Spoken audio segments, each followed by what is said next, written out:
National transmission dispatch company اور power division اور ساتھ ہی ہماری معاونت اور تعاون کیا ہمارے ساتھ وزیر پانی نے اور چیئرمین واپڈا نے، چونکہ اس سارے معاملے میں تربیلا پاور سٹیشن اور منگلا اور غازی بروتھا کا بڑا اہم کردار ہے، جس میں میں تھوڑی سی بات کروں گا۔ تو ہم نے کچھ جو ہمیں کل جو وسیع بریک ڈاؤن ہوا، اس میں ہمیں کچھ بیچ میں ایک ریلیف تھا کہ وارسک ڈیم چل رہا تھا، جس کی وجہ سے پشاور اور اسلام آباد ریجن کے کچھ علاقوں میں تمام وقت بجلی موجود رہی۔ اسی طرح سندھ میں اچ پاور سٹیشن چالو رہا، اور وہ اس کی وجہ سے جو سیلاب زدہ علاقے ہیں سندھ کے، لاڑکانہ، نوشہرو، خیرپور، ناتھن شاہ، میہڑ، وہ پورا علاقہ جو ہے وہ پورا دن وہاں مکمل طور پر بجلی بحال تھی اور کسی وقت بھی وہاں تعطل نہیں آیا، اور اسی کو ہم نے استعمال کیا بلوچستان کے جو مشرقی علاقے ہیں جو سیلاب زدہ ہیں ان کو بھی بجلی دینے کے لیے۔ تو وہاں پورا دن جو سندھ اور بلوچستان کے سیلاب زدہ علاقے تھے وہاں بجلی موجود رہی۔ ہمیں کچھ چیلنج آیا جو کہ ایک ٹیکنیکل چیلنج ہے کل صبح جب 7:30 بجے، کہ ہمارے جو شمال اور جنوب کی جو ٹرانسمیشن لائن ہے اس میں ایک وولٹیج سوئنگ آیا، ایک اتار چڑھاؤ ہوا وولٹیج کا، جس کی وجہ ابھی تک ہمیں مخصوص طور پر معلوم نہیں ہو سکی۔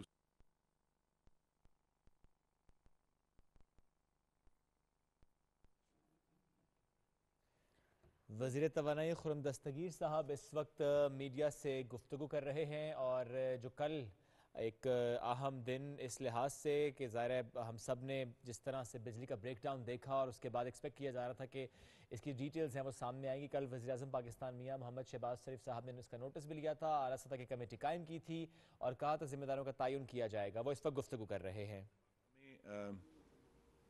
چیلنج یہ درپیش ہے جس پر کچھ لطیفے بھی بنے کہ پاور پلانٹس کو دوبارہ چلانے کے لیے بھی انہیں بیرونی طور پر بجلی کی ضرورت پڑتی ہے۔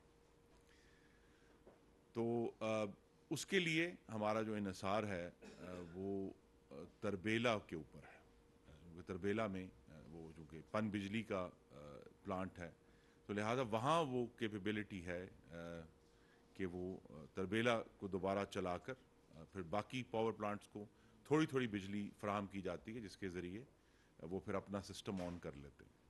تو اس میں کچھ تعطل آیا، ایک ٹیکنیکل چیلنج ہمیں درپیش ہوا تربیلا اور منگلا کے درمیان، جو سنکرونائزیشن ہے، یعنی آپ نے بجلی کے جو نظام ہے اس کو ہم گام کرنا ہے، ہم قدم کرنا ہے، سنکرونائز کرنا ہے۔ اس سنکرونائزیشن میں کچھ تاخیر ہوئی، لیکن اللہ تعالیٰ کے کرم سے اور پاور ڈویژن اور واٹر ڈویژن اور واپڈا کے تعاون کی وجہ سے پھر یہ دوپہر میں ہم نے اس کو اچیو کیا سنکرونائزیشن کو، تربیلا اور منگلا اور غازی بروتھا کی جو سنکرونائزیشن تھی، جس کی وجہ سے پھر آہستہ آہستہ بتدریج پورے ملک میں سسٹم آن ہونا شروع ہوا۔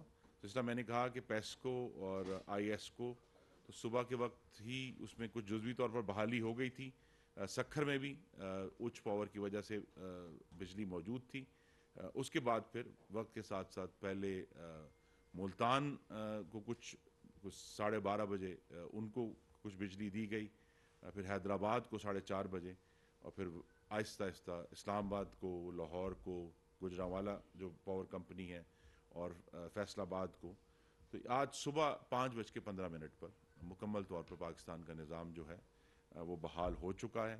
اب اس میں صرف جو 2 دن کا مزید ایک پیریڈ ہے جس میں جو ہمارے جوہری پلانٹ ہیں کراچی میں اور چشمہ میں، انہیں 48 سے 72 گھنٹے چاہیے دوبارہ شروع ہونے کے لیے، تو وہ اس کا عمل اس وقت اس کا آغاز کر دیا گیا ہے۔ اسی طرح ہمارے جو کوئلے کے پلانٹس ہیں انہیں بھی تقریباً 48 گھنٹے درکار ہوتے ہیں۔ کوئلے کے 2 پلانٹ جو ہیں ان کا ایک یونٹ جو ہے ساہیوال کا بھی اور اینگرو تھر کول کا بھی، وہ اس وقت سنکرونائز ہو چکا ہے اور بہت جلد بجلی بنانے کا آغاز کر دے گا، جس کی وجہ سے ابھی اگلے جو 48 گھنٹے ہیں ان میں ملک میں بجلی کی کچھ کمی رہے گی، کیونکہ یہ پلانٹس اویلیبل نہیں ہیں، تو محدود پیمانے پر لوڈ شیڈنگ ہوگی، جس سے صنعتی صارفین مستثنیٰ ہے۔